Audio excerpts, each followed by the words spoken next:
you are taking a live look downtown at the 2nd Street Bridge with some big chunks of ice surrounding it. A cold and icy River City as January is coming to an end, but the bitter cold temperatures are here to stay for a few more days. And thanks for joining us. I'm Connie Leonard. It is a weather impact alert day as the brutal cold makes a return this weekend. And there's a possibility for some light snow showers. Chief Meteorologist Mallory Snell joins us with the first look at the forecast here at 5. And Mallory, we have a cold weather advisory.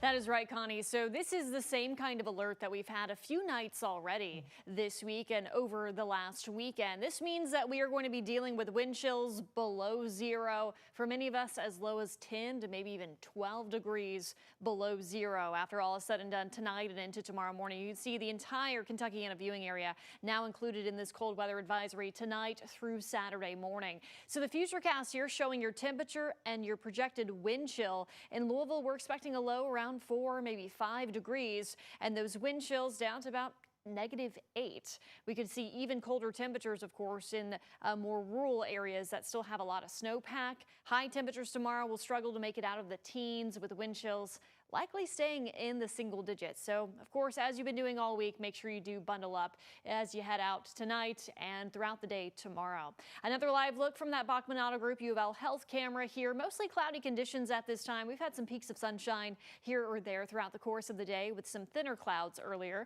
Temperatures are currently in the low to mid 20s, but yeah, it feels quite a bit colder than that thanks to a wind coming in from the north around 10 miles per hour. We did have a light coating of snowfall south of Louisville this morning and into the early afternoon around and south of the parkways, especially a fluffy additional coating to maybe even up to isolated amounts of 1 inch in some spots. That continues to push off into southeastern Kentucky, and we are drying out from there. So just expect a cold night. Temperatures in the 20s will drop into the teens, and then of course eventually the single digits by early tomorrow morning with much colder wind chills. And all in all, this wintry weather, it's sticking with us through the weekend. Some flurries or light snow chances are around Saturday afternoon. I'll let you know when temperatures finally break that freezing mark. That's coming up in our 7-day forecast. Connie. All right. Thank you so much, Mallory. Well, this is a look at downtown Bardstown. At first glance, these look like snow piles cleared out. But when you get closer, you'll see these are actually big chunks of ice. The emergency management director says the ice is still covering some of the more remote county roads. And WHAS11's Conroy Deluche and photojournalist Connie Offit show us how they are breaking through in responses. Road crews have dumped more than 600 tons of salt across hundreds of miles of roads here in Nelson County. But still, because of the freezing temperatures, the ice remains a concern. We've had several trucks and some of our blades that have been broken because of the thickness of this ice. And to reach some homes, Emergency Management Director Brad Metcalf says they have to get out of their cars and take an axe to the ice. We had to cut the ice away from their doors so that we could even open their front doors to get out. On Thursday, the weather was a factor in 2 crashes. Police say a semi slammed into a northeast Nelson County fire engine that was working an accident. While the northeast Nelson run was going on, they responded to New Haven Road, where a big section of ice flew off a box truck and went through the windshield of the vehicle and hit the female, occupant. The sheriff says the injuries suffered are considered to be non-life threatening in each accident, but it's a good reminder that as the ice starts to thaw, be sure to clear off the tops of your cars and trucks. But you just got to take time, because as the inside of the cab warms up, it's going to loosen that ice up and it's going to slide off and hurt someone.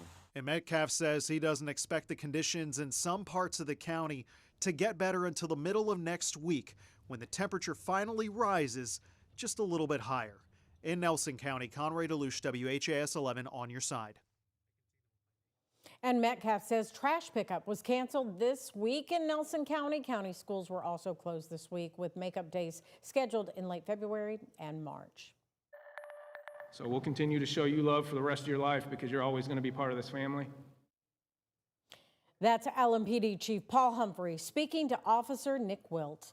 Today, Wilt officially retired from the Louisville Metro Police Department.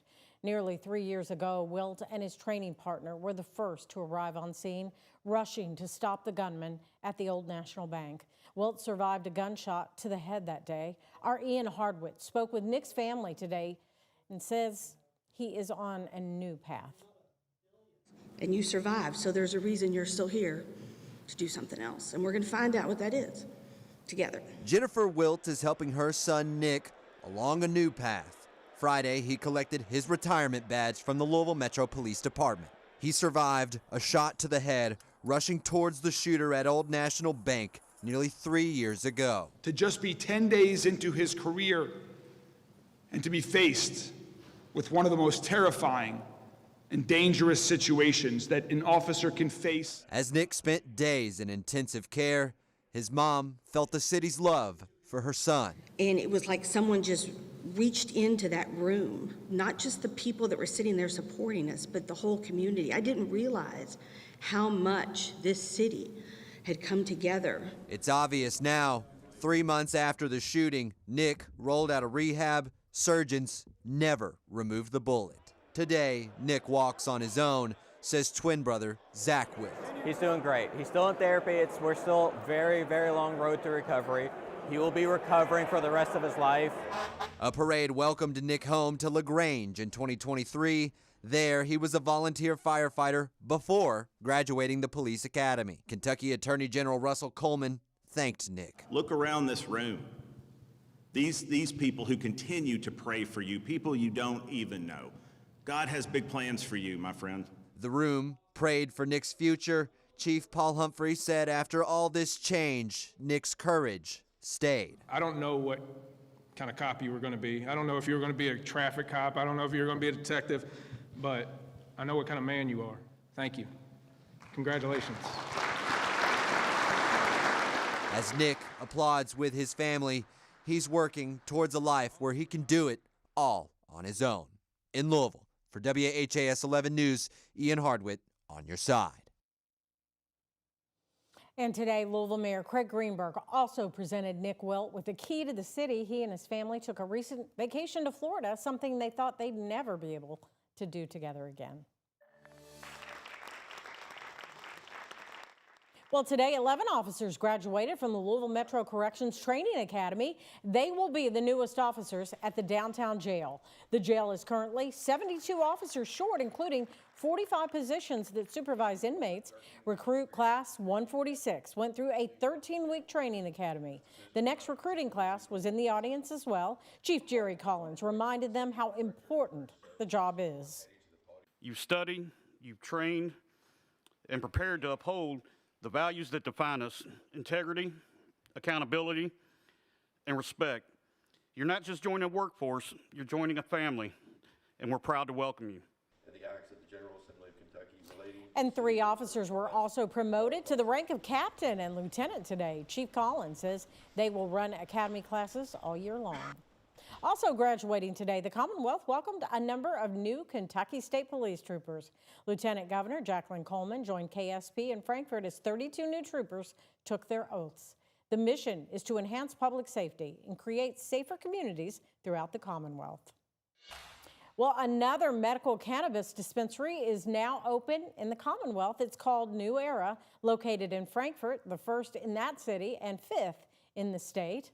And the location gives qualifying patients access to lab-tested, regulated products under Kentucky law. The opening follows strong statewide demand, with more than 23,000 medical cannabis cards issued since the program launched last year. The dispensary also brings new jobs to the Frankfort area and expands patient access across the region. Now, this opening day comes just one day after Blue Sage dispensary opened in Nicholasville, and one day before Louisville's first cannabis dispensary is set to open tomorrow. Well, coming up, more pages in the millions are being released from the Epstein files. The U.S. Deputy Attorney General now pushing back on the idea that the DOJ might have protected the president from appearing in those files. And here's a look at today's Kentucky Lottery jackpots. Mega Millions, $303 million. Powerball, $57 million. The Kentucky Lottery, funding education for over 1 million Kentucky students.